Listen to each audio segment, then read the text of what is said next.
Hello friends, welcome to the new episode of my channel. আমি Prince এবং এই ভিডিওতে কথা বলবো একটা এক্সক্লুসিভ আপডেট নিয়ে। একদম লেটেস্ট একটা আপডেট সামনে এসেছে, তো মনে হলো এটা নিয়ে অবশ্যই কথা বলা দরকার। এবং আমি জানি যারা সাউথ সিনেমার লাভার তারা এইটা নিয়ে, এই বছর যে কটা সিনেমা আসছে সাউথের, এটা নিয়ে প্রত্যেকে খুবই এক্সাইটেড রয়েছে। এবং এই সিনেমাটা নিয়ে আমাদের মধ্যেও একটা কি বলবো আগ্রহ রয়েছে, কারণ এটার সঙ্গে বুমেরাঙের ক্লাস হচ্ছে, যেটা নিয়ে আমরা একটু হলেও চিন্তায় রয়েছি। কারণ একটা বাংলা সিনেমা যদি সাউথের খুব বড় সিনেমার সঙ্গে ক্লাস একটু হলেও চাপে হবে, এটা ফ্যাক্ট। তো সেই কারণে এইটার টিজার ট্রেলার কেমন হয় যেটা নিয়ে একটা এক্সাইটমেন্ট কিন্তু আমার মনে হয় অনেকের মনেই কাজ করছে, যে হ্যাঁ এটা কেমন হচ্ছে দেখি। যদি দেখা যায় খুব খারাপ হয়েছে, খুব একটা দুঃখ কিন্তু হবে না, তাহলে মনে হবে যে না বুমেরাঙের জন্য ভালো। আবার যদি খুব ভালো কিছু হয়ে যায়, ভাই চিন্তার ব্যাপারও রয়েছে, তাহলে বুমেরাঙের ক্ষেত্রে কিন্তু একটু হলেও চাপ হতে পারে।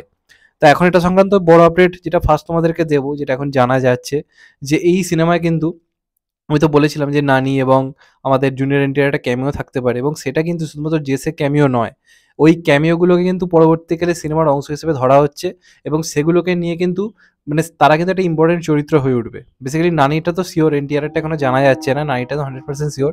এবং কামাল হাসানের যে চরিত্রটা প্রতিটা মুহূর্তে মানে প্রতিটা পরতে পরতে প্রভাসের চরিত্রটাকে অন্যরকমভাবে চাপে ফেলবে, এবং এটা বলা হচ্ছে কামাল হাসানের কেরিয়ারে সব থেকে কঠিনতম নাকি পারফরমেন্স। মানে এই চরিত্রটা একদম অন্য লেভেলের হয়েছে, এবং এটা এই সিনেমার সবথেকে বড় ইউএসপি। মানে এই চরিত্রটার উপর অনেক কিছু নির্ভর করছে। এবং যেটা গর্বের ব্যাপার হচ্ছে, আমাদের বাংলার অভিনেতা শাশ্বত চট্টোপাধ্যায়কে একটা পুরোপুরি ভয়ঙ্কর ভিলেনের পার্ট দেওয়া হয়েছে, যেটা মানে চমকে দেওয়ার মতো।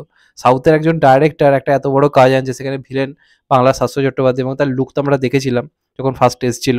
এখন যেটা জানা যাচ্ছে সেটা কিন্তু প্রচণ্ড কঠিন একটা ক্যারেক্টার হতে চলেছে, এবং ওটা কিন্তু মানে ওটার সঙ্গে কিন্তু ফেস অফে মানে ফেস অফ মানে কি বলবো, একদম কিন্তু সমান সমান ফেস অফ কিন্তু লড়াই রয়েছে মানে প্রভাসের সঙ্গে।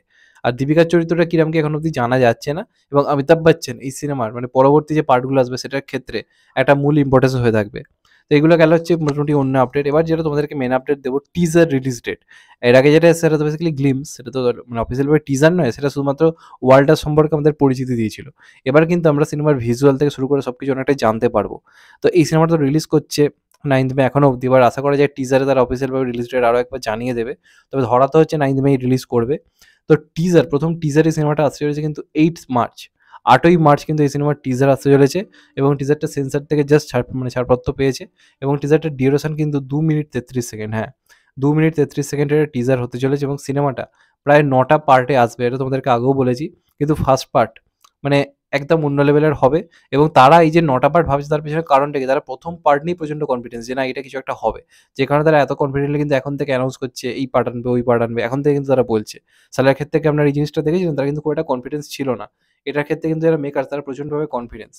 মানে সেই লেভেলের। এবং এটাই বলা হচ্ছে প্রভাসের প্রপার কামব্যাক হবে। সালার হিট হলেও প্রভাস কৈরিত হিট কিন্তু হয়নি। প্রভাসের সিনেমায় যেরকম হিট হওয়া উচিত সেই লেভেলের হিট কিন্তু হয়নি।